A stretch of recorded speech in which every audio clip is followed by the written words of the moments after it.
저 같은 경우는 청해보다 독해에서 더 점수가 잘 나오는 편이었기 때문에 청해에서 점수가 안 나오는 만큼 독해에서 그 점수를 얻어내야 했습니다. 그렇다 보니 제가 독해에서 풀 수 있는 문제와 풀 수 없는 문제를 철저히 구분해야 했고, 풀 수 없는 문제들은 버리면서 넘어가야 했습니다. 버려야 될 문제를 버릴 수 있었던 어떤 자신감? 근거는 제가 아까 말씀드렸던 컨설팅에서 제시해주신 그 훈련들이 밑바탕이 돼 있었기 때문에 이 믿음과 자신감을 근거로 해서 문제들을 풀어냈고, 그렇게 시간들을 절약하면서 제가 원하는 점수를 얻어낼 수 있었던 것 같습니다. 네, 안녕하세요. 저는 대학원을 준비하고 있는 28살 손근창이라고 합니다.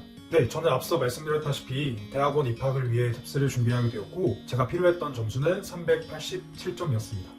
네, 일단 저는 자습을 선호하는 편이었고, 시중에 흔히 구입할 수 있는 기본서들을 바탕으로 공부를 했었고, 탭스 맞춤 전략을 설정하여 공부를 하기보다 수능을 공부했던 수능 영어를 토대로 공부를 했었고, 이때 당시 나왔던 점수대가 300점 초반대 정도 나왔던 것 같습니다.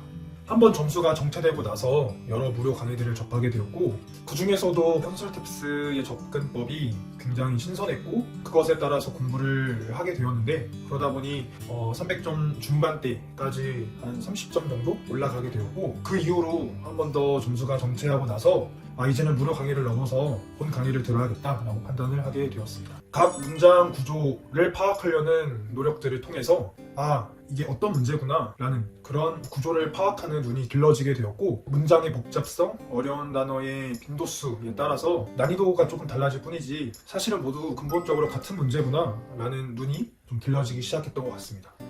저 같은 경우는 청해보다 독해에서 더 점수가 잘 나오는 편이었기 때문에 청해에서 점수가 안 나오는 만큼 독해에서 그 점수를 얻어내야 했습니다. 그렇다 보니 제가 독해에서 풀 수 있는 문제와 풀 수 없는 문제를 철저히 구분해야 했고, 풀 수 없는 문제들은 버리면서 넘어가야 했습니다. 쉬운 문제들은 그만큼 빨리 풀어내야 했는데요. 쉬운 문제라고 해서 지문을 다 읽지 않고 빠르게 넘어가는 것이 아니라 지문을 다 읽으면서 빠르게 넘어갈 수 있었던, 이것이 가능했던 이유는 컨설팅에서 제시해주신 문장 구조 파악 방법 덕분이라고 생각하는데요. 이 훈련들을 많이 하다 보니까 지문을 읽어내는 속도와 정확도가 높아지면서 시간을 잘 절약할 수 있었던 것 같습니다. 그리고 시험을 풀 때 당시에 내가 잘 풀지 못할 것 같거나 막힐 때에는 넘어가야 했던 기억들이 있는데요. 이 버려야 될 문제를 버릴 수 있었던 어떤 자신감? 근거는 제가 아까 말씀드렸던 컨설팅에서 제시해주신 그 훈련들이 밑바탕이 돼 있었기 때문에 이 믿음과 자신감을 근거로 해서 문제들을 풀어냈고, 그렇게 시간들을 절약하면서 제가 원하는 점수를 얻어낼 수 있었던 것 같습니다.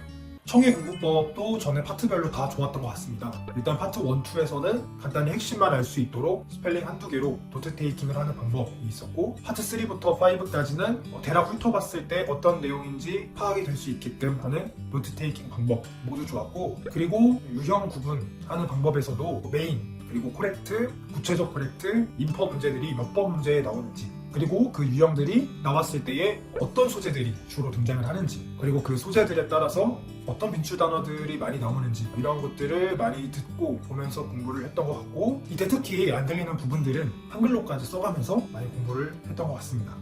저는 사실 문법 같은 경우는 처음 시험을 봤을 때부터 점수가 좀 나오는 편이어서 따로 공부를 하기보다 기출문제를 풀고 난 뒤에 복습을 하면서 좀 공부를 했던 것 같고, 원래 점수가 좀 나왔던 것만큼 그 점수를 유지하자라는 생각으로 공부를 했던 것 같습니다. 그리고 어휘 같은 경우는 컨설팅에서 제시해주신 빈출 단어들을 바탕으로 해서 문제를 풀고 난 뒤에 복습하면서 제가 모르는 단어들, 그렇지만 내가 모르지만 자주 나오는 것 같다 라고 생각하는 단어들은 외우면서 기본적인 점수대로 유지하려고 노력했던 것 같습니다.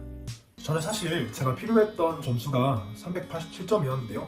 딱 387점이 나와서 좋기도 했지만 살짝 기분이 또 묘하기도 했어서 설명하기 어려운 좀 복잡한 기분이었던 것 같습니다. 일단 제 생각에는 멘탈이 가장 중요한 것 같습니다.